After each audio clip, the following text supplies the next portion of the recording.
तो फ्रेंड्स बात कर लेते हैं फिजिक्स का इंपॉर्टेंट क्वेश्चन जो 2019 से लेकर के 2020 वाला एग्जाम में भी पूछा गया था, 2021-19 वाला एग्जाम में भी पूछा गया था और 2021 में भी पूछा जाने वाला है। तो वही क्वेश्चन हम बताने वाले हैं। तो जो भी स्टूडेंट इस चैनल पर पहली बार विजिट कर रहे हैं और चाहते हैं कि रेगुलर क्लास करें 12th क्लास का, तो उसके लिए चैनल को सब्सक्राइब करना होगा। तो देखिए दोस्तों, फिजिक्स का चैप्टर है दोस्तों 19 में पूछा गया था क्वेश्चन।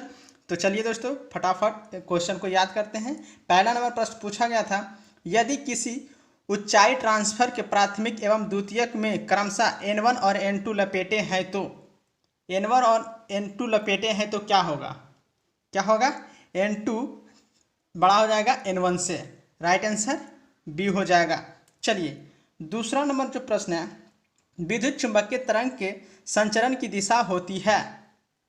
विद्युत चुंबकीय तरंग की संचरण की दिशा होती है, कैसी दिशा होती है? ई वेक्टर गुणे बी वेक्टर के समांतर। राइट आंसर डी हो जाएगा। आगे देख लेते हैं। तीसरा नंबर प्रश्न पूछा गया है, एक उत्तल लेंस n बराबर 1.5 को पानी n बराबर 1.33 में डुबाया जाता है, तब यह व्यवहार करता है किस तरह? तो यह व्यवहार करता है उत्तल लेंस की तरह। राइट आंसर ए हो जाएगा। जी हाँ दोस्तों, आप सभी को बता दें कि यही क्वेश्चन पूछा गया था 2021-19 वाला एग्जाम में। तो देखिए चौथा नंबर प्रश्न है, लैम्डा तरंगदैर्घ्य वाले फोटोन की ऊर्जा होती है। लैम्डा तरंगदैर्घ्य वाले फोटोन की ऊर्जा होती है, क्या होती है? hc/λ। राइट आंसर बी हो जाएगा।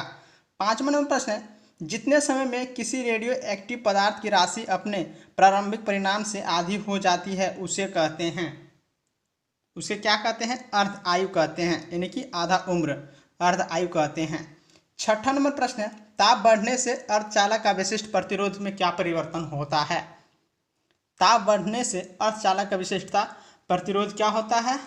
तो वो होता है आपका घटता है, विशिष्ट प्रतिरोध घटता है। राइट आंसर बी हो जाएगा। ये सब क्वेश्चन अगर याद करते तो आपका एग्जाम में कहीं कोई प्रॉब्लम नहीं होने वाला है। सातवां नंबर प्रश्न है, पृथ्वी के किसी स्थान पर एक टीवी ग्रेसन टावर की ऊंचाई 245 मीटर है, जितनी अधिकतम दूरी तक इस टावर का ग्रसरण पहुंचेगा वह है, यानी कि ग्रसरण पहुंचेगा तो कितना मीटर की ऊंचाई पर पहुंचेगा? तो इसका होगा right answer 56 kilometre. Right answer C हो जाएगा 56 किलोमीटर। चलिए आठवां नंबर जो प्रश्न पूछा जा रहा है, पृथ्वी के चुंबकीय ध्रुव का नमन कोण का मान होता है। नमन कोण का मान कितना होता है? 90 डिग्री। याद रखिएगा, ये सब क्वेश्चन जो है हमेशा एग्जाम में पूछा जा चुका है। नौवां नंबर प्रश्न है, दो लेंस जिनकी क्षमता -15D तथा 5D है को संयुक्त करने पर समायोजन की फोकस दूरी होगी। समायोजन की फोकस दूरी कितना डायप्टर होगा? वो होगा -10 सेंटीमीटर। राइट आंसर बी हो जाएगा -10 सेंटीमीटर। 10 नंबर प्रश्न है, आदर्श एमीटर का प्रतिरोध होता है। आदर्श एमीटर का प्रतिरोध होता है कितना होता है? 0 होता है। 11 नंबर प्रश्न है, सामान्य समायोजन के लिए खगोलीय दूरदर्शक की आवर्धन क्षमता होती है। आवर्धन क्षमता कितनी होती है? -F/Fe। राइट आंसर ये हो जाएगा। ये सब क्वेश्चन जो है दोस्तों एग्जाम में हमेशा पूछा जा चुका है। 12 नंबर प्रश्न, सूर्य के प्रकाश का स्पेक्ट्रम होता है। सूर्य के प्रकाश का स्पेक्ट्रम होता है, कैसा होता है? सतत होता है। राइट आंसर ये हो जाएगा सतत। 13 नंबर प्रश्न पूछा जा रहा है, चुंबकीय क्षेत्र में वेक्टर बी में अवस्थित वेक्टर एम चुंबकीय आघूर्ण वाले धारा पाश द्वारा अनुभूत बल आघूर्ण आर वेक्टर आर का मान होता है, यानी कि वेक्टर आर का मान होता है। तो इसका राइट आंसर क्या होगा? तो इसका राइट आंसर हो जाएगा वेक्टर आर बराबर वेक्टर एम गुने वेक्टर बी। राइट आंसर ये हो जाएगा। आगे देख लेते हैं। 14 नंबर प्रश्न है, किसी गोलीय पृष्ठ के अंदर यदि +Q आवेश रख दिया जाए तो संपूर्ण पृष्ठ से निकलने वाला विद्युत फ्लक्स कितना होगा? विद्युत फ्लक्स कितना होगा? वो होगा Q/E/O। राइट आंसर बी हो जाएगा। आगे देख लेते हैं। 15 प्रश्न है, NaND गेट का बुलियन व्यंजक है। NaND गेट का बुलियन व्यंजक है, क्या है दोस्तों? यह है आपका y बराबर AB। 16वां प्रश्न है, डायनेमो के कार्य का सिद्धांत आधारित है। किस पर आधारित है? तो यह आधारित है विद्युत चुंबकीय प्रेरण पर आधारित है। ये सब इंपॉर्टेंट VBI ऑब्जेक्टिव क्वेश्चन है जो हम आप सभी को बता रहे हैं। अगर आप एक एक क्वेश्चन याद करते हैं तो आपका कंसेप्ट क्लियर हो जाएगा, जिससे आपका कहीं कोई दिक्कत नहीं होगा फाइनल बोर्ड को लेकर के। 7वां प्रश्न है, प्रत्यावर्ती धारा परिपथ में यदि धारा I एवं वोल्टेज के बीच कालांतर फाई हो तो धारा का वाटहीन घटक होगा। वाटहीन घटक क्या होगा? तो ये होगा आपका I sin फाई। 18वां प्रश्न है, पृथ्वी के चुंबकीय क्षेत्र Bn में यदि किसी चुंबकीय सुई के दोलन की आवृत्ति हो तो क्या होगा?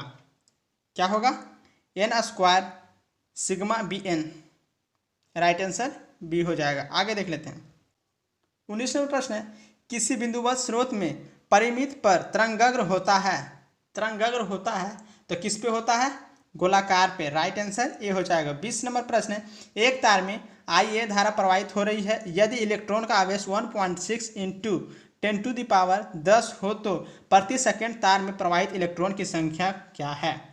तो प्रति इलेक्ट्रॉन की प्रवाहित संख्या क्या होगी? वो होगा आपका 6.25 × 10⁻18। राइट आंसर बी हो जाएगा। 21 नंबर प्रश्न है, प्रत्यावर्ती धारा के वर्गमूल माध्यम मान और शिखर मान का अनुपात है। क्या अनुपात है? 1/√2। आगे देख लेते हैं। 22 नंबर प्रश्न, अनुचुंबकीय पदार्थ का प्रवृत्ति है।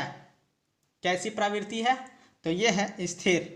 23 नंबर प्रश्न, LR परिपथ का शक्ति गुणांक होता है। शक्ति गुणांक क्या होता है LR परिपथ में? तो ये होता है R/√R² + W² L²। Right answer B हो जाएगा। आगे देख लेते हैं। 24 नंबर जो प्रश्न है, निम्नलिखित में किसका अपवर्तनांक सबसे अधिक होता है? सबसे अधिक अपवर्तनांक किसका होता है? हीरा का। 25 नंबर प्रश्न है, +10 mu एवं -10 mu के दो बिंदु आवेश वायु में परस्पर 40 सेंटीमीटर की दूरी पर रखे हैं। निकाय को वैद्युत स्थिरांक ऊर्जा होगी। कितनी ऊर्जा होगी? इसको जूल में बताना है। तो इसका राइट आंसर हो जाएगा option number C, -2.5 joule. Option number C हो जाएगा। आपका 40 नंबर जो प्रश्न बोला जा रहा है, 60 वाट तथा 40 वाट के दो बल्ब यदि श्रेणी क्रम में जोड़े जाए तो उनकी सम्मिलित शक्ति होगी। सम्मिलित शक्ति क्या होगी? वो होगा आपका 24 W यानी कि 24 वाट होगा। 27वां प्रश्न, यदि 100 वाट तक आवेशित करने पर एक संधारित्र की संचित ऊर्जा 1 जूल हो तो संधारित्र की धारिता होगी। धारिता क्या होगी? वो होगा 2 × 10⁻⁻⁴। राइट आंसर बी हो जाएगा। आगे देख लेते हैं। 28वां प्रश्न है, आयाम अधिमिश्रण में अधिमिश्रित सूचकांक होता है। किसके किसके बीच होता है? तो यह होता है 0 से 1 के बीच। 29वां प्रश्न है, विद्युत परिपथ की शक्ति होती है। विद्युत परिपथ की शक्ति होती है V² × R। Right answer B हो जाएगा।